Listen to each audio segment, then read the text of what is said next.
Welcome to African American History Lesson 53.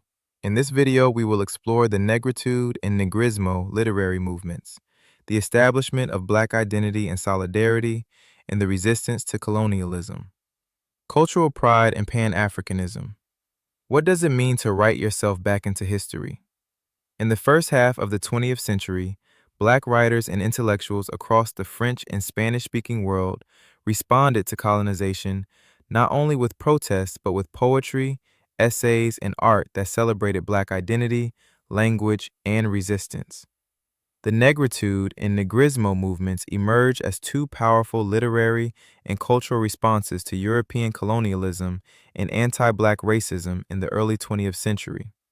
While rooted in different linguistic and geographic contexts, Negritude in the Francophone world, notably among intellectuals from Senegal, Martinique, and Haiti, and Negrismo in Latin America and the Caribbean, especially Cuba and Puerto Rico, both movements sought to reclaim Black cultural identity and challenge the Eurocentric foundations of empire. Writers such as Aimé Césaire, Léopold Sédar Senghor, and Nicolás Guillén used poetry and prose to critique colonial domination, elevate African heritage, and redefine what it meant to be Black in a global context. These movements helped lay the intellectual foundation for later Black nationalist, pan-Africanist, and decolonial thought. In the early to mid-20th century, the Negritude and Negrismo movements emerged as powerful literary and political responses to colonialism, racial hierarchy, and cultural erasure.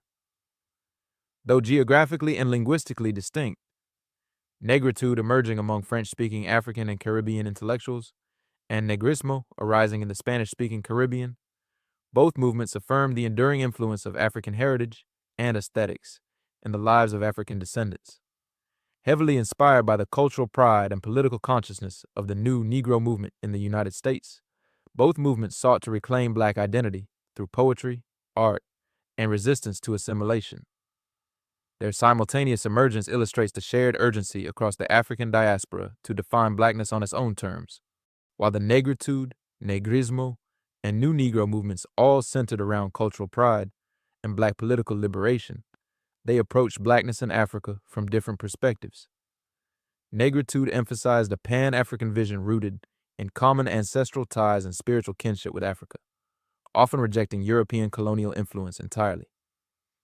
Negrismo, by contrast, focused on the celebration of African contributions to Caribbean life, particularly in music, dance, folklore, and literature, while sometimes operating within mestizo and Creole cultural frameworks that blurred racial lines. Despite these distinctions, both movements highlighted the necessity of elevating Black voices and traditions as a form of resistance to white supremacy and colonial domination. Negritude, which translates to Blackness in French, was a literary and political movement that took shape in the 1930s among Francophone African and Caribbean writers such as Aimé Césaire, Martinique, Léopold Sédar Senghor, Senegal, and Léon Damas, French Guiana. These thinkers condemned colonialism not only for its political violence, but also for its attempt to erase African culture through forced assimilation.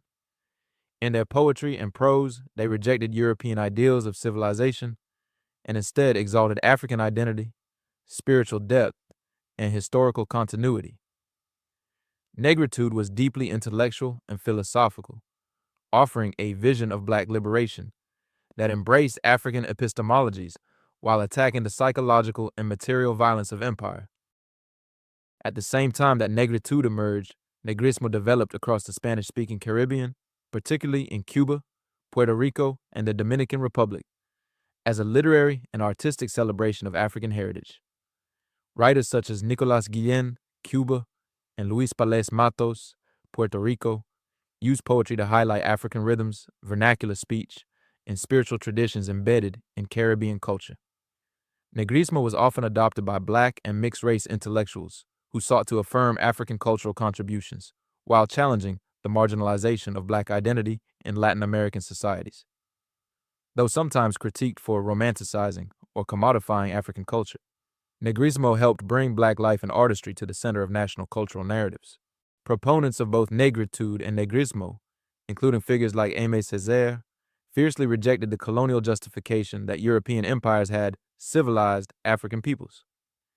Instead, they exposed colonialism as a brutal system of exploitation, built on racial ideologies that dehumanized the colonized and justified coerced labor, land theft, and cultural domination. Their literary work served as both creative expression and revolutionary critique, connecting the struggle against colonization with a broader fight for psychological, spiritual, and political liberation. African American writers and activists engaged deeply with the Négritude and Negrismo movements, identifying shared struggles against global racism, imperialism, and economic exploitation. Figures like Jesse Redmond Fawcett, editor of The Crisis, the NAACP's official magazine, amplified Black voices and articulated a critique of colonialism that mirrored Black American opposition to Jim Crow and racial capitalism. These transnational exchanges strengthened pan-African solidarity and forged intellectual and cultural alliances that would influence Black internationalist thought throughout the 20th century. Lois Mailou Jones's Les Fétiches is a striking visual declaration of Black identity and diasporic heritage.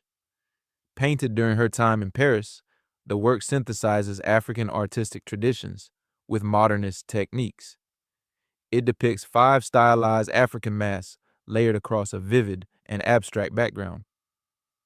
Drawing on African sculpture, Cubist influence, and African American cultural pride, Jones's composition reflects her belief that African aesthetics were not primitive relics, but sources of beauty, power, and artistic innovation. The painting emerged at the intersection of the Harlem Renaissance and Negritude movements, both of which celebrated Africa as a wellspring of cultural strength. Wilfredo Lam's The Jungle is a dense and enigmatic painting that blends Afro-Cuban spirituality, surrealism, and anti-colonial symbolism. Created during Lam's return to Cuba, the work critiques the racial and economic exploitation of Afro-Caribbean people under colonial sugar economies. Elongated human-animal figures, reminiscent of Santeria deities and African masks, occupy a compressed sugarcane field, confronting viewers with themes of identity, labor, and resistance. Lam, of Afro-Cuban and Chinese descent, sought to paint the drama of his country while also engaging in global conversations about race, colonialism, and modern art. Thanks for watching. If you enjoyed this video, please like, comment, share, and subscribe to the channel. Also, please follow us on the social media platforms listed on the screen.